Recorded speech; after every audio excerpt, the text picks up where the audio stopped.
Hi friends, உங்கள் சுஜாதா மனோகரன் பேசுகிறேன். இன்றைக்கி நீங்கள் பார்க்குறது தலைக்கு தேய்ச்சிக்கிறதுக்கு, அதாவது தலை குளிக்கும் போது தேய்ச்சிக்கிறதுக்கு நல்லெண்ணெய் காய்ச்சிக்கிட்டு இருக்கேன். இப்போ நல்லெண்ணெய் வந்து 200 மில்லி வச்சுருக்கேன். இதில் போடுறதுக்கு ஓமம் 1/2 ஸ்பூனு, பச்சரிசி 1/2 ஸ்பூனு, சின்ன துண்டு இஞ்சி இடிச்சிருக்கேன்.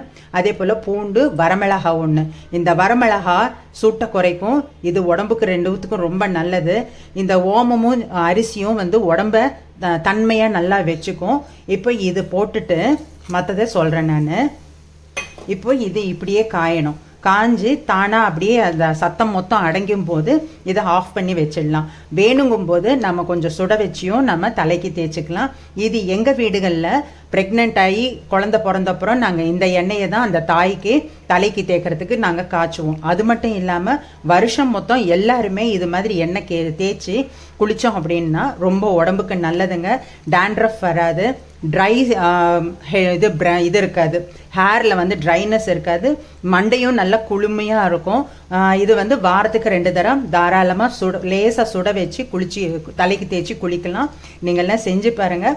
இது வந்து தீபாவளிக்கு கண்டிப்பாக எங்கள் வீட்டில் நான் இதை காய்ச்சிடுவேன். எப்போவுமே காய்ச்சி கிட்டையே வச்சுருப்பேன். எப்போ வேணுமே நம்ம உடனே கொஞ்சம் எடுத்து சுட வச்சு நம்ம தலைக்கு தேய்ச்சி குளிக்கலாம். மணமாக இருக்கும் முடி. ரொம்ப நல்ல ஹெல்த்தியான ஒரு இது டிப்ஸாக இருக்கும் உங்களுக்கு. இந்த தீபாவளி இது செஞ்சு தலை குளித்து எல்லோருமே ஆரோக்கியமாக இருங்க. இப்போ திடீர்னு தலை குளிக்கிறவங்களுக்கு சளி, இரும்பல் அப்படின்னு ஜுரம் வருது அப்படின்னு சொல்லிட்டுலாம் சொல்லுவாங்க. ஆனால் இது மாதிரி காய்ச்சி தலைக்கு தேய்ச்சி குளிக்கும் போது கண்டிப்பாக உங்களுக்கு எந்த எஃபெக்டும் ஆகாது. ட்ரை பண்ணி பாருங்கள் ஃப்ரெண்ட்ஸ்.